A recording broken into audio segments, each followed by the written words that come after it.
أعوذ بالله من الشيطان الرجيم بسم الله الرحمن الرحيم قل أرأيتم إن أخذ الله سمعكم وأبصاركم وختم على قلوبكم من إله غير الله يأتيكم به انظر كيف نصرف الآيات ثم هم يصدفون صدق الله العظيم قل ارأیتم، اے پیغمبر صلی اللہ علیہ وسلم آپ ان سے کہیے، ارأیتم کہ تم مجھے دکھاؤ، تم مجھے بتاؤ، ان اخذ اللہ کہ اگر اللہ تعالیٰ لے لے سمعکم تمہاری سننے کی طاقت کو، وابصارکم اور تمہارے دیکھنے کی طاقت کو، وختم علی قلوبکم اور مہر لگا دے تمہارے دلوں پر، من الہ غیر اللہ تو کون ہے اللہ کے سوا معبود، یاتیکم بہ جو یہ چیزیں تمہیں لا کر دے دے، انظر کیف نصرف الآیات ثم هم یصدفون دیکھو، انظر دیکھو، کیفا ہم کیسے نصرف الآیات اپنی نشانیوں کو بیان کرتے ہیں، ثم هم یصدفون پھر بھی یہ لوگ منہ موڑ لیتے ہیں، توجہ نہیں کرتے۔ اس آیت کریمہ میں اللہ تبارک و تعالیٰ نے یہ بات ارشاد فرمائی کہ اے نبی ان سے پوچھو، جو لوگ شرک کرنے والے ہیں اور آپ سے طرح طرح کے مطالبات کرتے ہیں اور بت پرستی کرتے ہیں اور غیر اللہ کو پکارتے ہیں، چاہے وہ غیر اللہ انسان ہو یا اسی طریقے سے کوئی بت ہو، تو فرمایا کہ بتاؤ اگر اللہ تبارک و تعالیٰ تمہارے کانوں کو ختم کر دے، چاہے تو کان ویسے ہی نہ ہو، بالکل برابر جگہ ہو، یا کان تو ہوں لیکن سننے کی طاقت نہ رکھتے ہوں، آنکھیں یا تو ہو ہی نہ اور یا پھر ہوں تو وہ دیکھ نہ سکتی ہوں، یا اللہ تبارک و تعالیٰ تمہارے سمجھنے کی جو قوت ہے اللہ اسے ختم کر دے۔ دل پر مہر لگانے کا مطلب اللہ سمجھنے کی اور اس کی قوت جو ہے اس کو ختم کر دے، جس کو بصیرت کہا جاتا ہے، آنکھوں سے دیکھنے کو بصارت کہا جاتا ہے، اور اسی طریقے سے دل سے یا اسی طریقے سے بات سمجھنا اور اس پر پھر عمل کرنا، اس کو بصیرت کہا جاتا ہے۔ تو فرمایا کون ہے اللہ کے سوا جو ان چیزوں کو لا کر دے دے؟ یقینی طور پر دیکھا جائے دنیا میں اس چیز کا مشاہدہ کرتے ہیں کہ ان چیزوں میں کوئی پرابلم ہو جائے اور اگر قدرتی طور پر پیدائشی طور پر ہو تو وہ درست اور ٹھیک ہو ہی نہیں سکتا، تو کون ہے جو اگر ان چیزوں کو ختم کر دے؟ یا بہت سارے دنیا میں بیچارے اس طرح کے لوگ ملتے ہیں کہ جن کی یہ چیزیں متاثر ہیں لیکن وہ ٹھیک نہیں ہو سکتی اور انہیں فائدہ حاصل نہیں ہوتا۔ اگر تم اپنے اور معبود مانتے ہو تو ان سے کیوں نہیں کہتے کہ وہ یہ چیزیں تمہیں لوٹا دیں؟ تو فرمایا کہ اللہ تبارک و تعالیٰ تمہیں بہت ساری نشانیاں دکھاتے اور بیان کرتے ہیں۔ کبھی اللہ پاک آفاقی نشانیاں بیان کرتے ہیں، آسمانوں میں دیکھو، کبھی اللہ فرماتے ہیں قل سیروا فی الارض، زمین میں غور و فکر کرو، کبھی اللہ تبارک و تعالیٰ فرماتے ہیں اپنے ہی جسم میں غور و فکر کرو کہ کیسی کیسی نشانیاں اللہ پاک نے بیان کر دی ہیں۔ یعنی اللہ کی ذات کو پہچاننا کوئی مشکل نہیں ہے۔ قل ارائیتکم، آپ ان سے کہیے کہ تم مجھے بتاؤ، ان اتاکم عذاب اللہ بغتتن کہ اگر آ جائے تمہارے پاس اللہ کا عذاب بغتتن اچانک، او جہرتن یا کھلے طور پر، حل یہلک الا القوم الظالمون تو نہیں ہلاک ہوں گے مگر صرف ظالم لوگ۔ یہ فرمایا کہ دیکھو اگر اللہ تعالیٰ کا عذاب اچانک آ جائے، یعنی عذاب کے آنے سے پہلے کوئی نشانی نہ آئے، جب بھی آئے تو فوراً عذاب ہی آئے، یا پھر جہرتن کا مطلب یہ ہے کہ پہلے کوئی نشانیاں دکھائی جائیں، کوئی موسم خراب ہو یا بتا دیا جائے یا کوئی اور علامت سامنے آئے اور پھر اللہ کا عذاب آئے، تو فرمایا ان دونوں میں سے کسی بھی انداز سے اگر عذاب آ جائے تو مجھے یہ بتاؤ کہ ظالموں کے سوا اور کون ہے جو ہلاک ہوگا۔ یعنی اگر یہ بات دیکھو کہ اللہ تبارک و تعالیٰ جو ہے وہ اپنی نشانیاں اور دلائل بیان کرتے ہیں اور یہ لوگ سیدھے راستے کی طرف نہیں آتے، تو یہ بات یاد رکھو کہ جب تک نبی قوم میں موجود ہوتا ہے تو صرف عذاب انہی پر آتا ہے کہ جو نافرمان اور ظالم ہوتے ہیں۔ اللہ پاک نبی کو اور اس کے ماننے والوں کو بچا لیتے ہیں، جیسے حضرت ہود علیہ السلام کی قوم نے جب بات کو نہیں مانا تو ہوا چلی اور 7 دن تیز ہوا چلی جس کو یہ لوگ برداشت نہ کر سکے،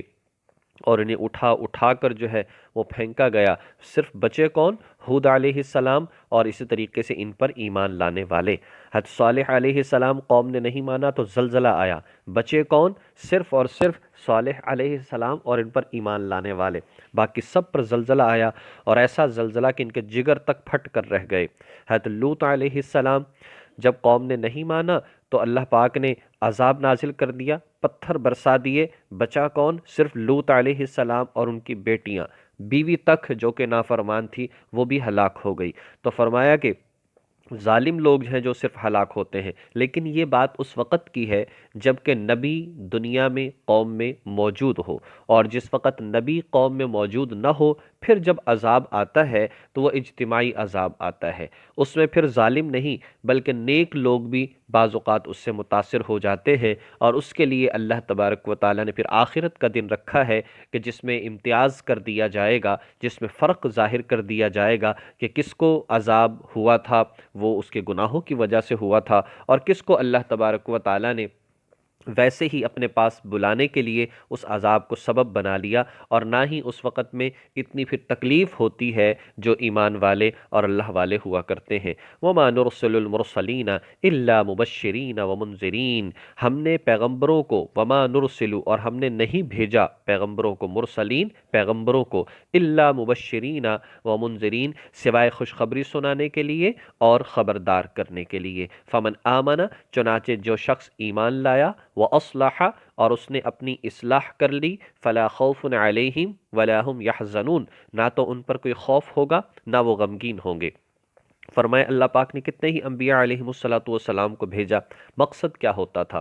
اللہ تبارک و تعالیٰ کا تعارف کروائیں، آخرت کے بارے میں بتائیں، رسالت کے بارے میں بتائیں، اور پھر بتائیں جو ماننے والے ہوں گے ان کے لیے جنت ہے، ان کے لیے کامیابی ہے، ان کے لیے خوشخبری ہے، اور جو نہ ماننے والے ہوں گے ان کو دوزخ سے ڈرایا جائے، اللہ کی ناراضگی سے ڈرایا جائے، جنت میں نہیں جا سکیں گے اس بہت بڑی نعمت سے محرومی سے ڈرایا جائے۔ فرمایا اس کے بعد جو شخص ایمان لے آئے، اس کا تعلق صرف دل کے ساتھ، جو ایمان لے آئے، اور وہ 6 چیزیں جس پر اللہ تعالیٰ کی کتابوں پر ایمان رکھنا، اللہ کی ذات پر ایمان رکھنا، اللہ کے فرشتوں پر ایمان رکھنا، اللہ کے رسولوں پر ایمان رکھنا، تقدیر پر ایمان رکھنا، قیامت پر ایمان رکھنا، یہ 6 چیزیں ایمان کے اندر داخل ہیں، اس کی تفصیل ہم کئی دفعہ پڑھ چکے ہیں۔ اور وَأَصْلَحَ، اور یہ ہے کہ اصلاح کر لیں۔ اصلاح کرنے کے لیے کیا ہوتا ہے؟ کسی چیز کو اچھا بنانے کے لیے، بہتر بنانے کے لیے اس میں کچھ چیزیں شامل کرنی پڑتی ہیں اور کچھ چیزوں کو نکالنا پڑتا ہے۔ تو اپنی اصلاح کے لیے کیا ہے؟ اگر غلط عادات ہیں، سنت کے خلاف عادات ہیں، زبان کی خرابیاں ہیں، عمل کی خرابیاں ہیں، وہ جھوٹ ہے، وہ شراب ہے، وہ غلط دیکھنا ہے، وہ غلط سننا ہے، وہ غلط بولنا ہے،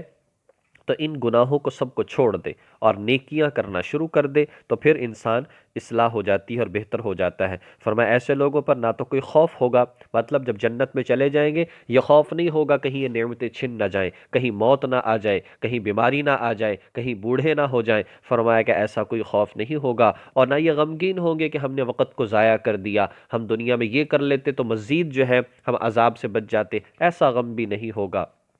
تو اس لیے انسان کی کامیابی اسی میں ہے کہ انسان اپنے ایمان کو درست کرے، اپنے اعمال کو درست کرے، اور یہ باتیں بڑے واضح انداز میں قرآن و حدیث میں موجود ہیں۔ والذین کذبوا بآیاتنا، اور وہ لوگ کہ جنہوں نے جھٹلایا ہماری آیات کو، ہماری آیتوں کو، اللہ کی نشانیوں کو، یمسہم العذاب، تو ان کو عذاب پہنچ کر رہے گا، بما کانوا یفسقون، ان کی نافرمانیوں کی وجہ سے۔ کیوں پہنچ کر رہے گا؟ اس لیے کہ نافرمانیوں کے یہ عادی تھے۔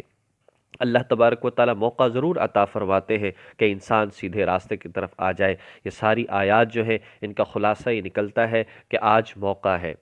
آج موقع ہے انسان کے پاس جو دنیا کے اندر موجود ہے۔ اللہ پاک نے صحت دی، اللہ پاک نے تندرستی دی، اللہ پاک نے مال و دولت دیا، اللہ پاک نے جوانی دی، اللہ پاک نے زندگی دی۔ انسان اس کو غنیمت جانے،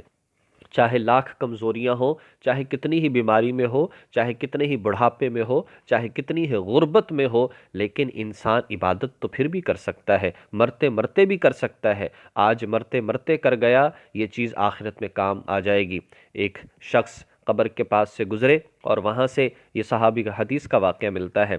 تو قبر کے اندر سے سورہ ملک پڑھنے کی آواز آ رہی تھی۔ صحابی نے کہا سبحان اللہ۔ کیا بات ہے! تو وہاں اندر سے اللہ پاک نے دکھانا تھا، تو اندر سے آواز آئی کہ تمہارا یعنی میرا یہ سورہ ملک کا پڑھنا یا قرآن کا پڑھنا مجھے کوئی فائدہ نہیں دے سکتا، تمہارا ایک مرتبہ سبحان اللہ کہنا تمہیں فائدہ دے گا، اس لیے کہ میرا نامہ اعمال اپنے عمل کے لیے بند ہو چکا ہے، لیکن تم ابھی زندہ ہو، تمہاری زندگی ہے۔ وہ الگ بات ہے کہ صدقہ جاریہ چلتے رہتے ہیں، لیکن انسان خود کوئی ایسا عمل نہیں کر سکتا، اس لیے ہمیں بھرپور کوشش کرنی چاہیے، اپنے اس موقع کو اور زندگی کو غنیمت جاننا چاہیے۔ یہ زندگی یا ایک موقع ہے یا ایک دھوکہ ہے، جس نے تو اس کو غنیمت جان کر عمل کر لیے، اس نے موقع سے فائدہ اٹھا لیا، اور جو ویسے ہی اپنی زندگی میں دھوکے میں پڑا رہا تو پھر آخرت میں جب آنکھ کھلے گی پھر پتہ چلے گا تو یہ تو بہت بڑا دھوکہ لگ گیا۔ اللہ جل شانہ ہمیں ان باتوں کو سمجھ کر عمل کرنے کی توفیق نصیب فرمائے۔